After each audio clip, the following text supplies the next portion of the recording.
অবশেষে জট কাটল 2022-এর প্রাথমিক নিয়োগ প্রক্রিয়ায়। বিচারপতি অভিজিৎ গঙ্গোপাধ্যায়ের নির্দেশেই মান্যতা দিল সুপ্রিম কোর্ট। 2022-এর প্যানেল প্রকাশে স্থগিতাদেশ প্রত্যাহার করে নিল সুপ্রিম কোর্ট। ফলে নিয়োগে আর কোনো বাধাই রইল না। 2022 সালের 29শে সেপ্টেম্বর বিজ্ঞপ্তি দিয়ে প্রাথমিক শিক্ষা পর্ষদ জানায়, টেট উত্তীর্ণ যেসব প্রার্থী 2020 থেকে 2022 সালে ডিএলএড প্রশিক্ষণের জন্য ভর্তি হয়েছেন তারা চলতি নিয়োগ প্রক্রিয়ায় অংশগ্রহণ করতে পারবেন। পর্ষদের এই সিদ্ধান্তের প্রতিবাদে হাইকোর্টে মামলা করেন সৌমেন পাল সহ কয়েকজন প্রশিক্ষণপ্রাপ্ত চাকরি প্রার্থী। তাদের প্রশ্ন ছিল, যেখানে পর্যাপ্ত প্রশিক্ষণপ্রাপ্ত প্রার্থী রয়েছেন সেখানে কেন প্রশিক্ষণরত প্রার্থীদের সুযোগ দেওয়া হবে? কিন্তু বিচারপতি অভিজিৎ গঙ্গোপাধ্যায় সেই আবেদন খারিজ করে দিয়ে প্রাথমিক শিক্ষা পর্ষদের সিদ্ধান্তই বহাল রাখেন। অর্থাৎ প্রশিক্ষণপ্রাপ্তদের পাশাপাশি প্রশিক্ষণরতরাও নিয়োগ প্রক্রিয়ায় অংশ নিতে পারবেন। এই নির্দেশকে চ্যালেঞ্জ করে ডিভিশন বেঞ্চে যান প্রশিক্ষণপ্রাপ্তদের একাংশ। একাধিকবার শুনানির পর 2023 সালে সেই মামলায় বিচারপতি অভিজিৎ গঙ্গোপাধ্যায়ের নির্দেশ খারিজ করে দেয় হাইকোর্টের তৎকালীন বিচারপতি সুব্রত তালুকদার ও বিচারপতি সুপ্রতিম ভট্টাচার্যের ডিভিশন বেঞ্চ। এরপর হাইকোর্টের এই নির্দেশ চ্যালেঞ্জ করে প্রশিক্ষণরতদের একাংশ দ্বারস্থ হন সর্বোচ্চ আদালতে।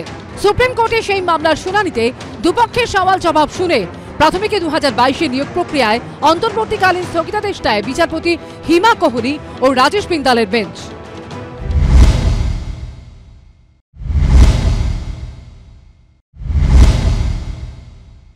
ওনারা এটা একটা বাহানা দিচ্ছিলেন, এখন আর অজুহাত চলবে না, এবার করে দেখাতে হবে। যে ছেলেমেয়েরা বসে বসে জীবন কাটিয়ে দিচ্ছে, যৌবন চলে যাচ্ছে পড়াশোনা করে পাস করার পরেও, তাদের তো কমপক্ষে চাকরি দিয়ে দেখান। পাশের রাজ্য দিয়ে দিয়েছে বিহার। মুখ্যমন্ত্রী চান চাকরি দিতে, শিক্ষকের নিয়োগের জট যাতে খুলে যায়। কিছু কিছু জায়গায় কোনো কারণে আইনের জট ছিল, কিছু ক্ষেত্রে জোর করে সেই জট তৈরি করে রাখা হয়েছিল।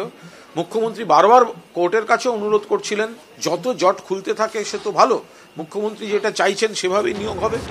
চলতি বছরের 22শে জানুয়ারি প্রাথমিক শিক্ষা পর্ষদকে কত শূন্যপদ রয়েছে, কতজন যোগ্য বলে বিবেচিত হয়েছেন তার খসড়া প্যানেল আদালতে পেশ করার নির্দেশ দেয় সুপ্রিম কোর্ট। প্রাথমিক শিক্ষা পর্ষদের তরফে জানানো হয়, প্রাথমিক শিক্ষক পদে 11,765টি শূন্যপদ রয়েছে। রাজ্য সরকারও প্যানেল প্রকাশ করে দ্রুত নিয়োগ করতে চাইছে। এরপরই সোমবার নিয়োগ প্রক্রিয়ার উপর থেকে স্থগিতাদেশ তুলে দিল সুপ্রিম কোর্ট। সৌভিক মজুমদারের রিপোর্ট, এবিপি আনন্দ, কলকাতা। সত্য অন্তহীন, সত্যের খোঁজও তাই, সত্য সন্ধানে তাই আমরা অক্লান্ত, অকুতভয়। এবিপি আনন্দ নতুন ভাবনার প্রতীক, যা মনে মুক্ত, তথ্যে যুক্ত এবং যাবতীয় সীমানার বাঁধন থেকে মুক্ত।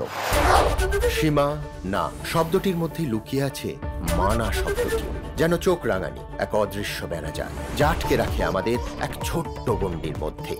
একমাত্র সঠিক খবরই গড়ে তুলবে এক মুক্ত সমাজ। সেই জগৎ গড়ার লক্ষ্যে কোনো সীমানার ঠুকুটি আমরা মানব না। এবিপি আনন্দ এগিয়ে থাকে, এগিয়ে রাখে।